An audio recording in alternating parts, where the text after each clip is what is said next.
Essentiel, le podcast qui donne la parole à des entrepreneurs pas comme les autres. Des entrepreneurs qui ont mis l'humain au centre de leur projet. Pour vous faire découvrir leurs actions, en faveur d'un monde plus durable et plus responsable, nous avons décidé de leur donner la parole. Ensemble, plongeons dans le secteur de l'économie sociale et solidaire, un secteur plus que jamais essentiel à notre société.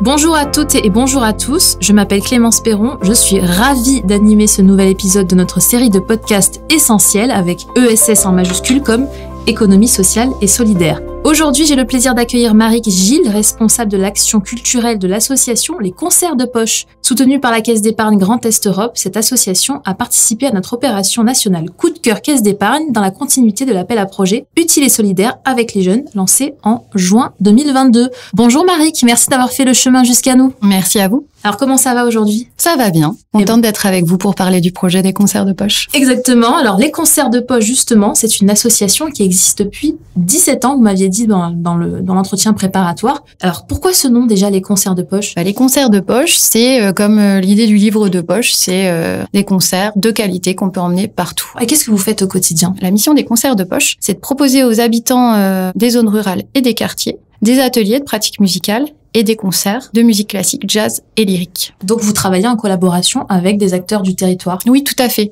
L'association est née il y a 17 ans. C'est Gisèle Magnan, une pianiste concertiste, qui a créé l'association. Au début en Seine-et-Marne, dans sa petite commune. Et puis très vite, l'association s'est développée puisque les collectivités territoriales nous ont sollicité, voyant que la musique pouvait être un vecteur de cohésion sociale, notamment. Alors justement, vecteur de cohésion sociale auprès des jeunes. Alors vous savez, cette année, encore, les caisses d'épargne prévoient de mettre les jeunes, la jeunesse, au cœur de leur action de mécénat. Quel regard portez-vous, Maric, sur la jeunesse d'aujourd'hui et en quoi la musique classique, parce que c'est de ça dont il est question, peut être pour elle une réponse aux problématiques qu'elle peut rencontrer ? Eh bien, écoutez, dans l'association, on se tourne vers tous les habitants des communes et des quartiers, et les jeunes sont en effet prioritaires dans notre action, puisque le monde de la musique classique est un monde qui peut leur paraître éloigné. On a cet objectif de leur montrer que par la pratique musicale, on peut découvrir tout un univers musical et qu'il n'y a pas de limite d'âge, de classe sociale pour partager les émotions qui passent par la musique classique, jazz ou lyrique. Pour que ce soit bien concret, on a pour habitude ici de demander à la personne interviewée une anecdote ou un souvenir qui l'a marqué dans son action.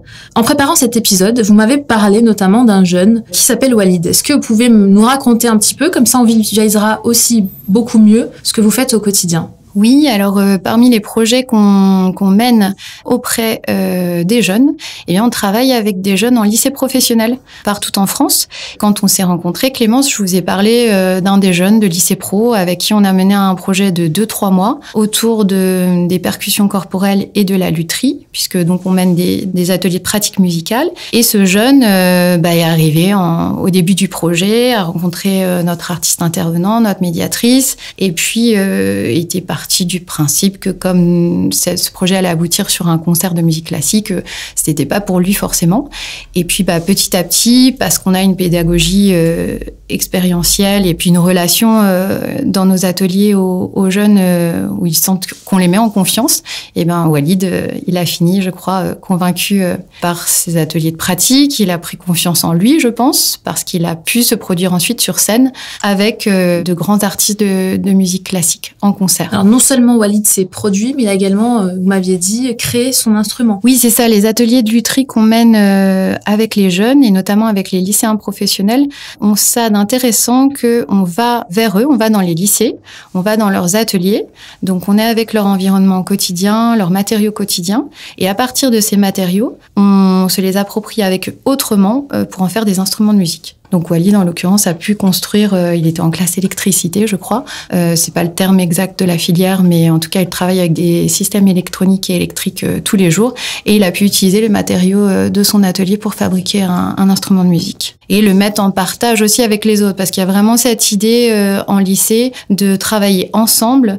Ce sont des petites classes. Parfois, on a des problématiques d'absentéisme, de décrochage scolaire.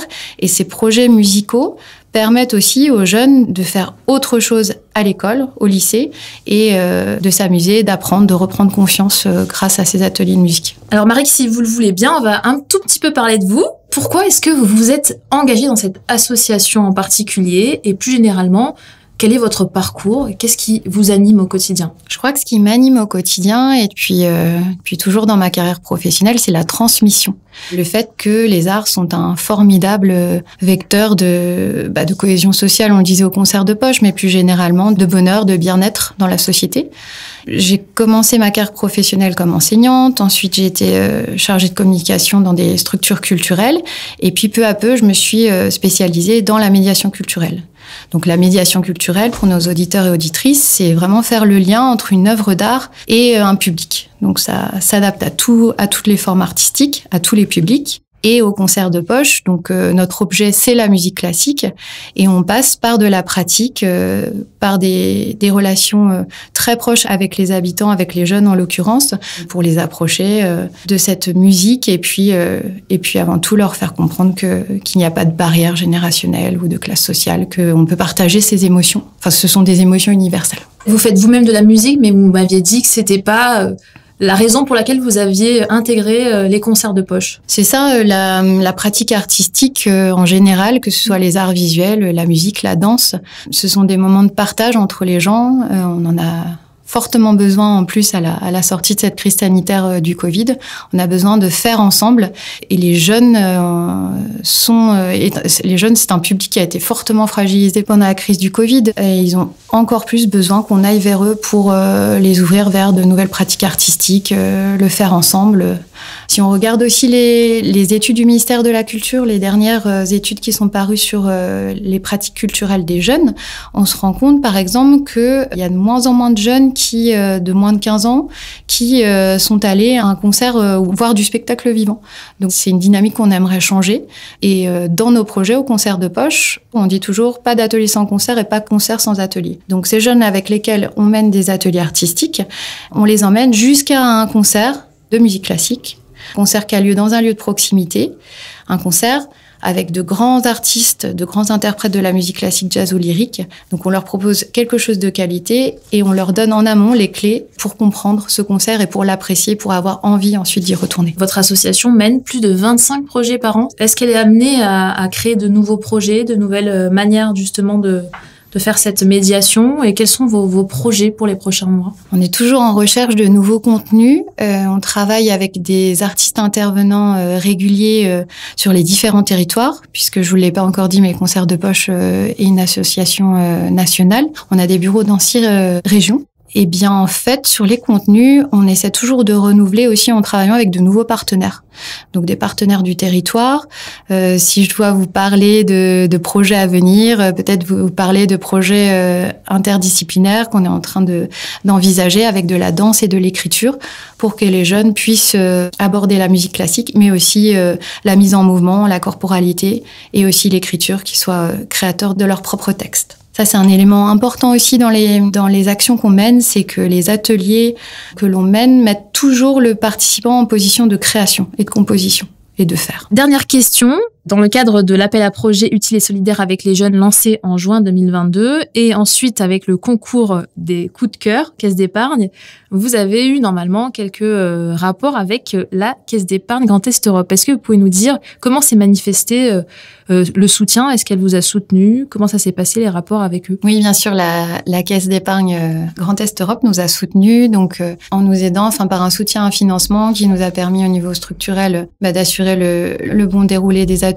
Et puis en termes de matériel, ça nous a permis de compléter le matériel qu'on utilise à l'action culturelle, parce qu'évidemment tous ces beaux ateliers se font avec des super intervenants musiciens, mais aussi avec des chargés d'action culturelle qui coordonnent et qui expérimentent de nouveaux contenus. Et puis aussi on enregistre, on expérimente, on a des instruments de musique. Donc voilà, tout un tas de choses qui sont importantes pour nous permettre d'expérimenter ces choses avec les jeunes. Donc merci à la Caisse d'épargne pour ce soutien. Merci à vous pour votre action auprès de la jeunesse et des territoires. C'est la fin de ce podcast. Merci Marik d'avoir accepté de témoigner. Si vous souhaitez en savoir plus sur l'association, rendez-vous sur le site internet www.concertdepoche.fr.